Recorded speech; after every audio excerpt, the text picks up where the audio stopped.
Well, welcome to another episode of the Minority Voice. I'm your host, Jeff Vega, and as usual, I'd like you to share, follow, and like this, and also if you'd make a comment. And also for those of your friends who are not on Facebook, have them go to Rumble under Jeff Vega or YouTube Minority Voice, and they can watch the video. And also, I'm on Parler now as Jeff Vega and MeWe. You know, there's many different options out there, and the way the social media lords are going, you know, I don't know how long I will be on Facebook or on YouTube. So we are building up these other platforms to make sure that if I get canceled, we just shift right over. But it's a Monday, and we have to start the week off with showing a clip of our favorite spokesperson, Jen Psaki. Would like to know your thoughts about a very controversial and divisive issue. Drumroll, please. Pineapple on pizza. That is gross. I'm not for that. I'm for green peppers and onions, but everybody has their different point of view. We're here to accept everybody's pizza views. Friends, you know, with all that's going on in this world, a pressing question is, does she like pineapple on pizza? David, what's your thoughts? Okay, so you agree with her? Yeah. Okay. Unfortunately. Well, I actually kind of like pineapple and ham every once in a blue moon on some pizza. I can deal with it. So, but anyways, hey, this is what we're going to get from her for the next 4 years, and I hope they keep her because I like this. Anyways, the first issue today, I want to talk about the hate that is out there on the left. And these progressives, that's what they're about. They're about hate. Last week, there was an icon who passed away. We all know Rush Limbaugh. And this man, he changed the culture. And he actually saved AM radio. And you know what? I heard somebody give an analogy that, you know, Michael Jordan was probably the all-time greatest basketball player. And he had a good run for about 10, 15 years of being at the top of his game. But in comparison to Rush, it'd be like Rush invented the game of basketball because it was him and him alone for 30 plus years who ruled it. But that's not what I want to discuss with you. No sooner than he passed away, the haters on the left came out. And look at this headline from Breitbart. And read the article and see all the hate that came out. And as I said, that is the left. But now I want you to check out when former President Trump was notified of it, and look at his response. Check this video out. She just died? Wow. I didn't know that. You're telling me now for the first time. She led an amazing life. What else can you say? She was an amazing woman. Whether you agreed or not, she was an amazing woman who led an amazing life. I'm actually saddened to hear that. I am saddened to hear that. Thank you very much. There's the difference between somebody that has some compassion and understanding at a time like death. You know, put aside your grievances or your likes, dislikes. You know, there is a point where you got to have some civility, some compassion. But you know what? The left doesn't, and that's something for you to realize, that they are out of control. They're filled with hate, and you're not going to change them. So the best thing to do is dust your feet off and move on from them. Second issue I want to talk about today, and the pushback that's happening. Check out this article on 4 states that are pushing back on this transgender movement. And you got Mississippi, North Dakota, Tennessee, and Utah are putting up legislation to say you have to participate in the sport that you were biologically born as. And you know what? There's this big push about follow the science, follow the science. Well, I have 4 kids. And you know what? I was there for all 4 births.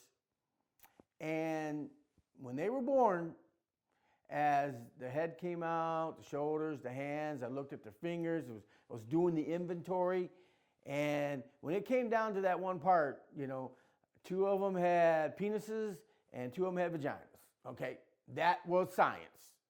2 boys, 2 girls. Okay, and you don't change that. Now, what you decide you want to be later on in life still does not biologically change who you are.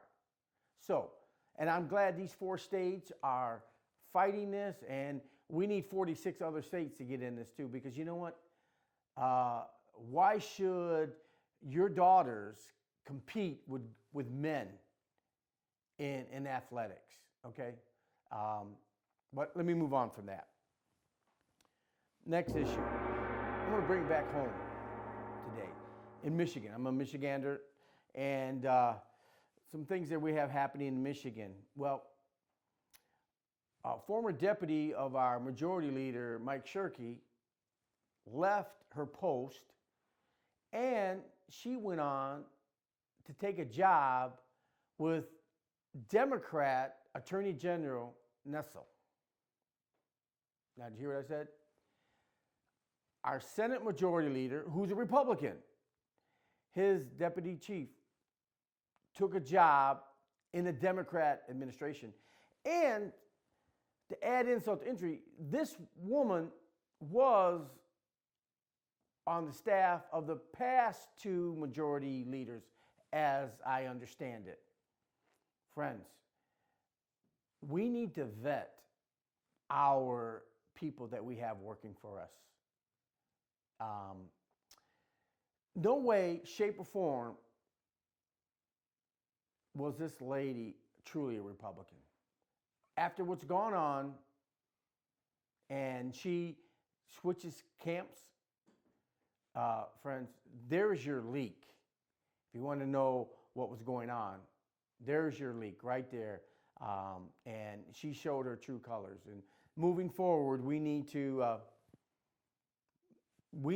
just need to vet these people that are in their office right now. And that being said, also, it was good to see that another county stepped up, and finally, Peter Myers has been censured by Calhoun County. Friends, if we're going to make a change, we have to step up. And I will tell you this. This Republican Party is not our party. It belongs to the swamp and that. And in order for us to get this party back in line, we got to take it back. And it's up to us, basically. So it's good to see Calhoun County stepping up and doing that. And now we just need some more. And our next issue, cancel culture. So in Denham High School in Boston, I do believe, check out this video. A group of students, athletes, and some parents gathered outside Dedham High School today to show support for the outgoing football coach. Everyone loves Coach Flynn. He gets kids to play football. In a letter sent to parents yesterday, the school district announced that David Flynn would no longer serve as head football coach for the high school. So, this guy, football coach, goes in and tells the school district that he is not comfortable with this Black Lives Matter agenda that his 7th grade daughter is being indoctrinated with. And what did they do? They canceled him out.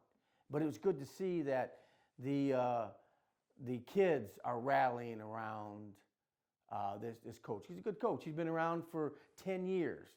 And this is what happens when you go against their narrative. And, you know, it's good to see that these students are stepping up because, you know what?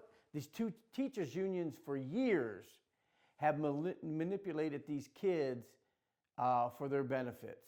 And now I think kids are finally realizing that the teachers aren't really behind them, because look at all these school lockdowns, or not lockdowns, but shutdowns, if you will.